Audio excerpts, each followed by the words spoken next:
habeenkii laylat al-isra wal-mi'raaj samada adduunyada markii nabigeenu calayhi salaatu wasalaam ay gaadheen isagiiyo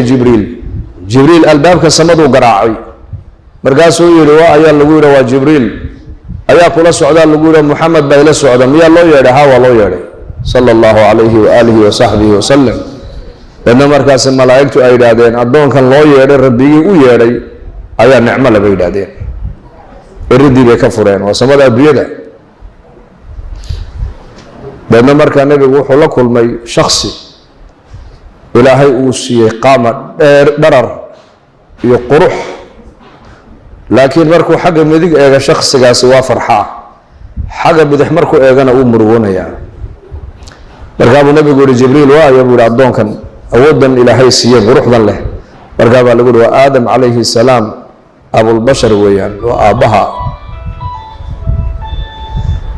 aabuna aadam weeyaan 60 ذراعا في السماء نبي آدم انتو لك لحظة حصول بولك در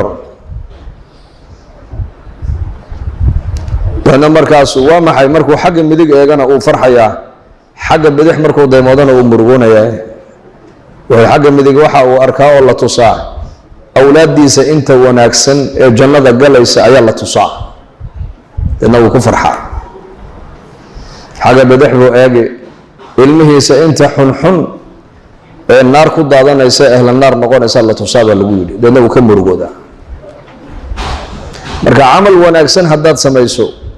آبها آدم بعد كفر حسي أقو عمل حن أو النار لقو قال يا هداد سميسنا آدم عليه السلام بعد كم مرقسي أقو هذه مثلا أنا كسوقات وبد كنا أرورت هذا مركا مد وح وناكسن لقاقا شيئا واد فرحي مد marka wax xun lagaaga sheegana waad ka nixi Soomaa Aadam calayhi salaam oo ubadkiisa dhan adduunka ay wada joogaan oo inta fiican iyo inta xun waliba inta xun ay ka badan tahay inta wanaagsan intee buu nabi Aadam murugoonaya markaas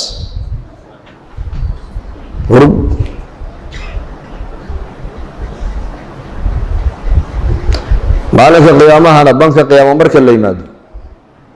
ee bani aadamka cadaada sida ay u dhulka intuu galo isu yimaado qaar baa nabigu sheegay dhididkoogu wuxuu iman doonaa kuraamaha qaar buu iman doonaa maaragtaane jilbaha qaar buu iman doonaa maaragtaane halka gunti qabadka dhixirka halka mardhaxda qaar buu iman doonaa halka maaragtaane garbaha walada wa minhum man yuljimuhum al'araq iljama halkaasuu iman doonaa dhididkaagu dhididka qof walba isaga ka dhacay ayaa inta dambigiisu ahaa ayaa soo gaari doona yani waa bad adiga ku gaaro cid kale kula qabin hada halka inaga gubaysa bani aadamka saa loo duldhigi doona madaxooga وتركنا بعضهم يومئذ يموج في بعض ونفخ في الصور فجمعناهم جمعا بين هيد يموج ساسا لا اسكو دحسون دونا خلقي إلهي أبو ريونا markaasay oran doonaan dadku oran doonaan dhibaatada maanta aan ku jirno ayaa inaga saari kara bas kee ilaahay u dhow oo nu tagnaayo rabbigii nooga ergeeya markaas la oran doonaa aadam calayhi salaam aabaheeni aadam aan ka farcamnay oo basharka oo dhan aabba u ah oo nabigii ugu horeeyay bani aadamkan asagu ahaa ilaa nabi aadam nabi buu ahaa kaaba loo imanaya marka aadam calayhi salaam oo oran doonaa اشفع لنا ربك ربك نوغا ارجي مانتا نو شفاعه بلب وادو جيدا دباتدا aan ku jirno meel aan dhaqaaqayna ma garanayno wala qaawan yahay la qatan yahay adaada halka naga gubaysa madaxa binaadamka sa loo dul keenay bal hal saac maanta adaada la joogso ma kareys maxaad u malaynaysaa 50,000 oo sanadood baa banka qiyaamada la taagnaanay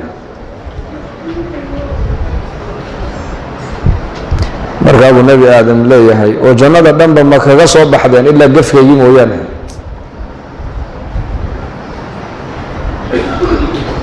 jannada janna lagi aadam calayhi salaam markii la abuuray janna ilaahay geliyey jannadii maxaad kaga soo baxdeen waa gafkaygii anu waan gafay buu leeyahay waan dambi baa galay dembigaasi muxuu ahaa fakulaa minha xayثu shi'tumaa walaa taqrabaa hadihi الshajarata fatakuna min الظaalimiin jannadaas waa taasi ku dhex ayaada baa ilaahay ku yidhi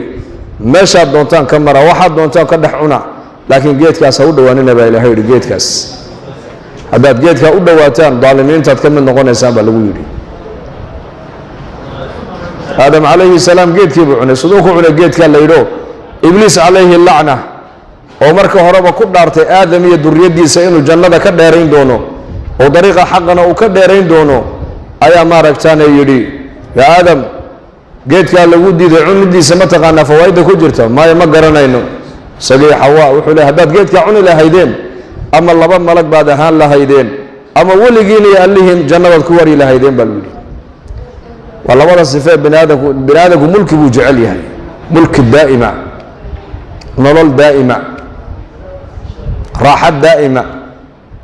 barwaaqo joogto ah taana jannada un bay taalla ifka ma taallo deedna shaydaankii baa markaa meeshan taagan oo nebi aadam geedkii markuu cunay baa jannada laga soo saaray yowma aljumca laga soo saaray bacda salaat alcasr jimca la abuuray jimca jannada la geliyey jimca jannada laga soo saaray jimcay saacadda qiyaamadu dhici doontaa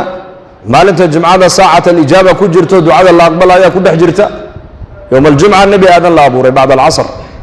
maalin jumca jannada la geliyey maalin jumcana jannadii waa laga soo saaray nebi aadam gefka jannada looga soo saarayna waa gefkee buu ahaa waa geedkaasuu cunay bas waxaa halka aan ka fahmnay leeyihin culimmadu laga fahmaa mar kastoo bini aadanku ay dembi ay ku dhacaan ilaahay raxmaddiisa ka sii dheeraanayaan mar kastoo daaca iyo khayr aad la timaadana ilaahay naxariistiisa iyo jannadiisa iyo ridihiisi baad usii dhowaatay aadam calayhi salaam wuxuu leeyahy jannada dhan baa dembigaygii anugu aan galebaad kaga soo baxdeen ordoo u taga khayrkay nuux baa loo iman calayhi salaam nebi nuux wuxuu leeyahay isaguna waa run ana rasuullada ugu horreeyey laakiin ducadaydii la aqbalayey waanigii adduunka ku soo isticmaalay ummaddayda ku habaaray een idhi rabbi laa tadar cala alardi min alkaafiriina dayaara rabbi innii maqluubun fantasir waanigii idhi maadaama ducadii keliya la aqbalaya adduunka anigu aan ummaddaydii ku soo habaaray ka ducadiisa la aqbalaya maanta aniga maaha shafaacadana aan u malihi buu leeyahay idhabuu ilaa hayrii ilaa ibraahim calayhi salaam nebi ibraahim baa loo iman nebi ibraahim markii loo yimaadee la yidhahdo khaliilki ilaahay baa tahay saaxiibki ilaahaye noo shafeecad qaad wuxuu leeyahay 3 beenoon adduunyada dusheeda ku soo sheegay ayaan maanta ka baqayaa in lagu qabto buu leeyahay 3 been 3 keliya